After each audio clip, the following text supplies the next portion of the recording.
My name is Gordon Brannon. I was electronics technician in the Navy, petty officer second class. This is Bailey Dunford. He was E3 when we went to the North Pole on the USS Queenfish. That was in 1970, and here it is 49 years later. And Bailey and I started a program at Diabetic Relief. I have diabetes. I have Parkinson's. And I started here before Bailey, and Dallin, one of the people that work here that monitored us, and I told him about the trip to the North Pole. Several months later, Bailey started here, and he told Dallin about his trip to the North Pole. And Dallin told Bailey that I've heard this story before. Bailey was in on Monday, and then the Wednesday of that week we came in, and Dallin says, "Guess what? We have another patient that's been to the North Pole." And we got talking, and I asked Dallin for Bailey's phone number, and we got back together. And so today is the first day that we have seen each other in 49 years.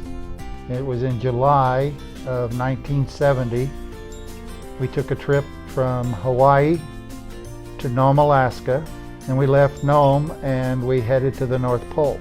And we took the exact trek that the USS Nautilus, America's very first nuke-powered submarine, 20 years to the day that they'd gone over. But we did do something different than the Nautilus, and that is we surfaced at the North Pole. And every member of the crew got to go out and stand on the ice at the geographical North Pole. The captain took a state flag of every state, and those crew members that were from that state got to go out and hold the flag, the state flag, while they took a picture. On the way up, we had some close calls, got stuck in a canyon, had to back out, and submarines don't back very well. An ice canyon. Yeah, an ice canyon. We had two problems while we were up there. We had the ocean floor that we had to worry about. We also had the ice cap and what they called ice ridges that would come down, and sometimes they got kind of close to each other, and we had to go through that. So we had the ocean floor below us and the ice ridge above us, and we kind of sneaked through.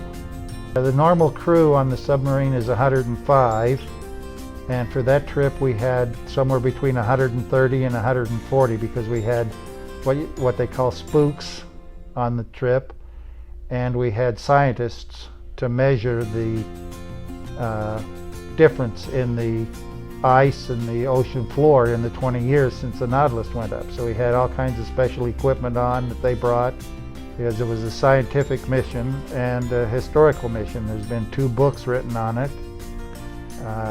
I operated what they called the SENS, which is Ship's Inertial Navigation System, and my SENS was the first one to make it to the North Pole and back without crashing.